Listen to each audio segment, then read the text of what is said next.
दोस्तों, supreme court ने वकील राकेश किशोर पर लिया है तगड़ा एक्शन। जी आप बिल्कुल सही सुन रहे हैं।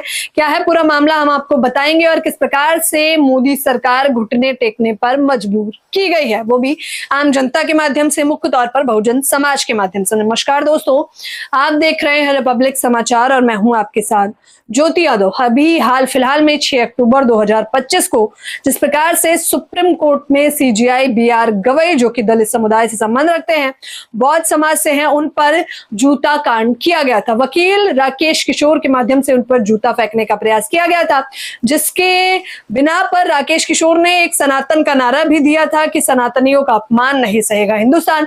हालांकि उन पर सख्त से सख्त एक्शन किया जा सकता था, लेकिन क्योंकि सीजेआई बीआर गवई ने कहा कि वो किसी भी प्रकार का एक्शन नहीं चाहते हैं, इस वजह से उन पर एक्शन तगड़ा नहीं होता। इसके बाद राकेश किशोर जो वकील होते हैं वो बेखौफ हो जाते हैं और एक के बाद एक महिमा मंडल करने लगते हैं अपने जूते कांड का। अब सुप्रीम कोर्ट ने कड़ा एक्शन लिया है। सुप्रीम कोर्ट ने क्या कुछ कहा है और उसको लेकर मुख्य तौर पर आरजेडी की प्रवक्ता या मुखर प्रवक्ता कहूं या दमदार प्रवक्ता कहूं, कंचना यादव ने जो ट्वीट किया है वो आपको देख लेना चाहिए। लेकिन सबसे पहले खबर आपको बता देते हैं। जनसत्ता लिखता है कि सीजेआई गवई पर जूता फेंकने वाले वकील राकेश किशोर पर चलेगा केस।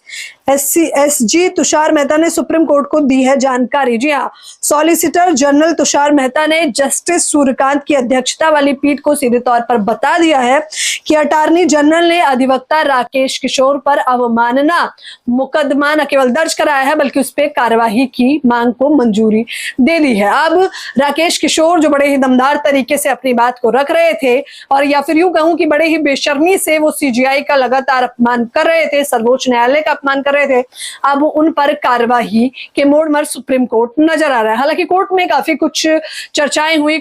कोर्ट में जहां एक तरफ इस मुद्दे पर भी चर्चा हुई कि पहला कि सीजेआई बीआर गवई ने जब वकील राकेश किशोर को माफ कर दिया है तो इस विषय पर चर्चा क्यों करनी चाहिए।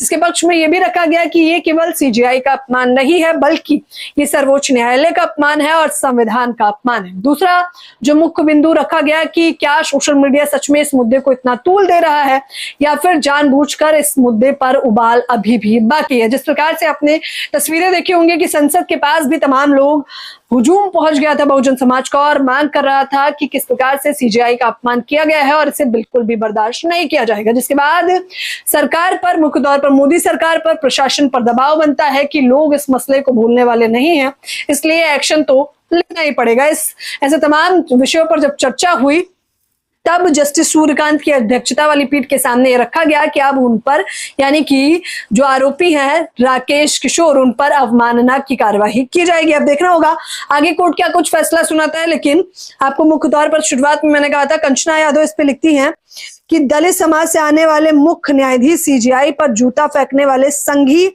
आतंकवादी पर अब अवमानना की कार्यवाही चलेगी। वो आगे लिखते हैं कि संघियों ने उसे बचाने की बहुत कोशिश की, योजना बनाने वाले को जमानत दिलाने तक भाजपा का एक प्रवक्ता पहुंच गया। चुनाव के बाद इस संघी आतंकवादी को फिर से बचाया जाएगा। लेकिन एक बात नहीं भूलनी चाहिए, भाजपा दलित विरोधी थी, है और रहेगी। चुनाव के समय बस सब हिंदू हो जाते हैं, लेकिन उसके बाद फिर से वर्ण व्यवस्था के अनुसार ही व्यवहार किया जाता है। यह है आरजेडी की प्रवक्ता जो सीधे तौर पर राकेश किशोर को आतंकी बता रही है, क्योंकि उन्होंने जिस प्रकार से सीजेआई पर हमला किया वो कोई आम व्यक्ति नहीं कर सकता है। हालांकि सोचने वाला विषय है दोस्तों कि भाजपा के डबल इंजन सरकार में ही ऐसे कुछ दृश्य देखने को मिल रहे हैं। लेकिन आप इस बात की भी खुशी मनाइए कि सोशल मीडिया का जब दबाव पड़ता है तो अच्छे से अच्छी सरकार को भी घुटने टेकने पड़ते हैं और सर्वोच्च न्यायालय को भी एक्शन मोड में नजर आना पड़ता है। अब देखना होगा कि क्या कुछ कार्यवाही की जाती है, क्या कुछ सजा मिलेगी वकील राकेश किशोर को। लेकिन फिलहाल इस खबर के बारे में आप लोग मुझे अपनी राय जरूर दें। धन्यवाद।